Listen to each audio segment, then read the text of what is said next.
Leviticus chapter 14.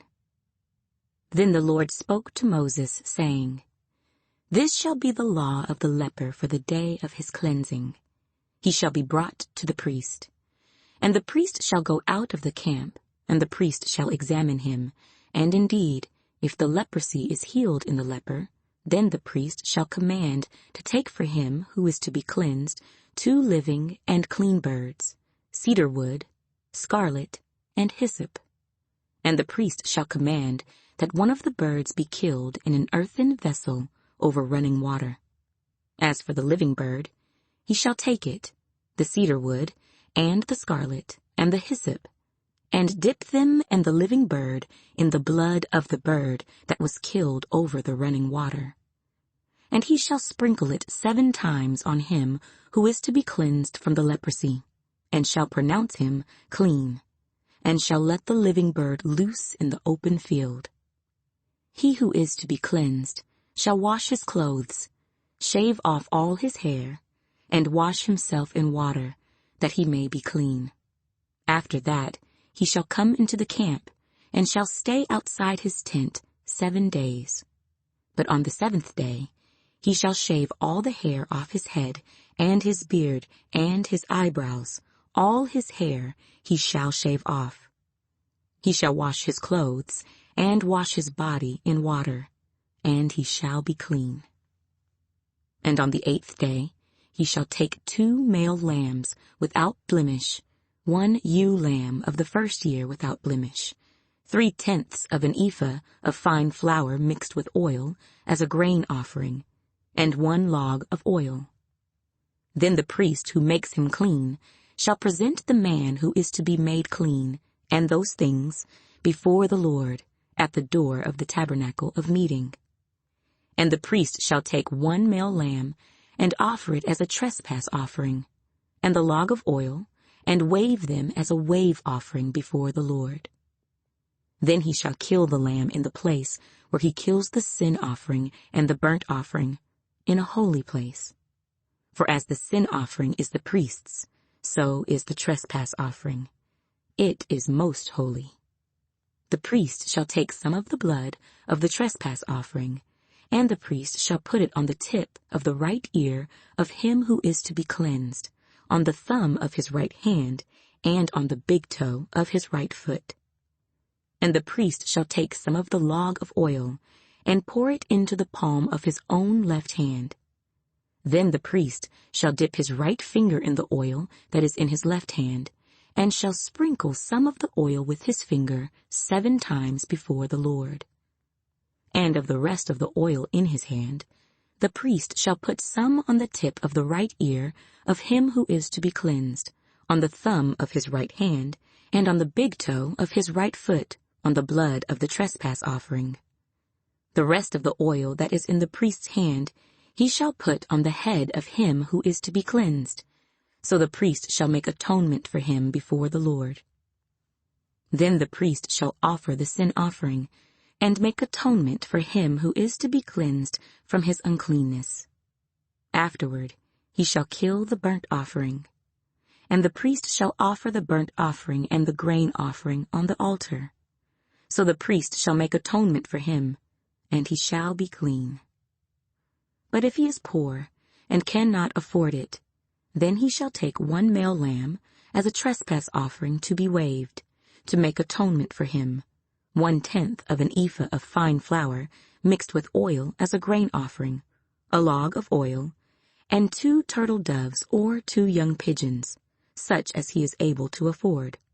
One shall be a sin offering, and the other a burnt offering. He shall bring them to the priest on the 8th day for his cleansing, to the door of the tabernacle of meeting before the Lord. And the priest shall take the lamb of the trespass offering and the log of oil, and the priest shall wave them as a wave offering before the Lord. Then he shall kill the lamb of the trespass offering, and the priest shall take some of the blood of the trespass offering, and put it on the tip of the right ear of him who is to be cleansed, on the thumb of his right hand, and on the big toe of his right foot. And the priest shall pour some of the oil into the palm of his own left hand.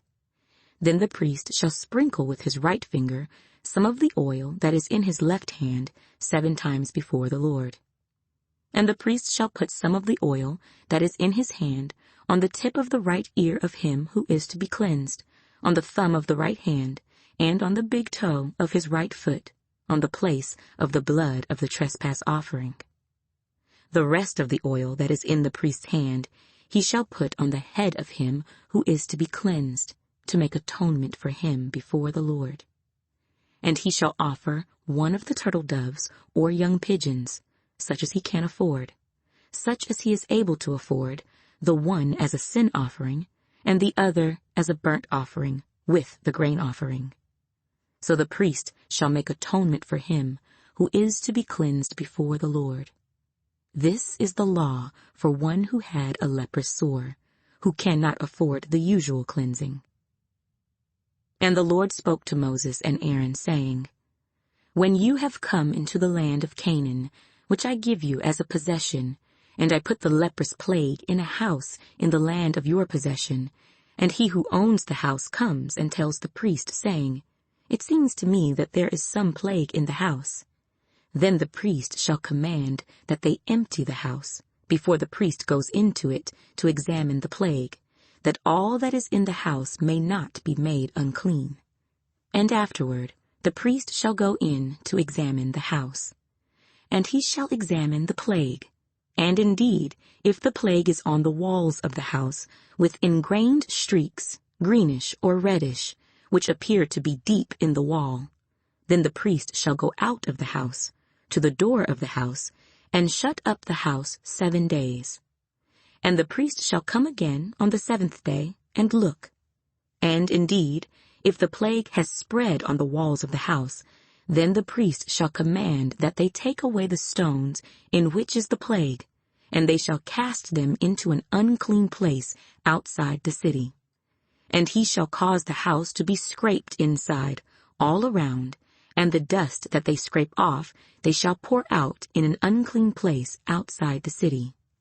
Then they shall take other stones, and put them in the place of those stones, and he shall take other mortar, and plaster the house.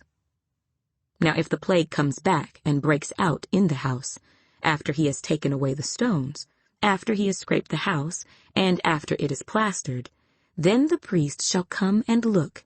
And indeed, if the plague has spread in the house, it is an active leprosy in the house. It is unclean. And he shall break down the house, its stones, its timber, and all the plaster of the house, and he shall carry them outside the city to an unclean place. Moreover, he who goes into the house at all, while it is shut up, shall be unclean until evening. And he who lies down in the house shall wash his clothes, and he who eats in the house shall wash his clothes. But if the priest comes in and examines it, and indeed the plague has not spread in the house after the house was plastered, then the priest shall pronounce the house clean, because the plague is healed. And he shall take, to cleanse the house, 2 birds, cedar wood, scarlet, and hyssop. Then he shall kill one of the birds in an earthen vessel over running water. And he shall take the cedar wood, the hyssop, the scarlet, and the living bird, and dip them in the blood of the slain bird and in the running water, and sprinkle the house 7 times. And he shall cleanse the house with the blood of the bird, and the running water, and the living bird, with the cedar wood, the hyssop, and the scarlet. Then he shall let the living bird loose outside the city in the open field, and make atonement for the house, and it shall be clean. This is the law for any leprous sore and scale, for the leprosy of a garment and of a house, for a swelling and a scab, and a bright spot, to teach when it is unclean, and when it is clean. This is the law of leprosy.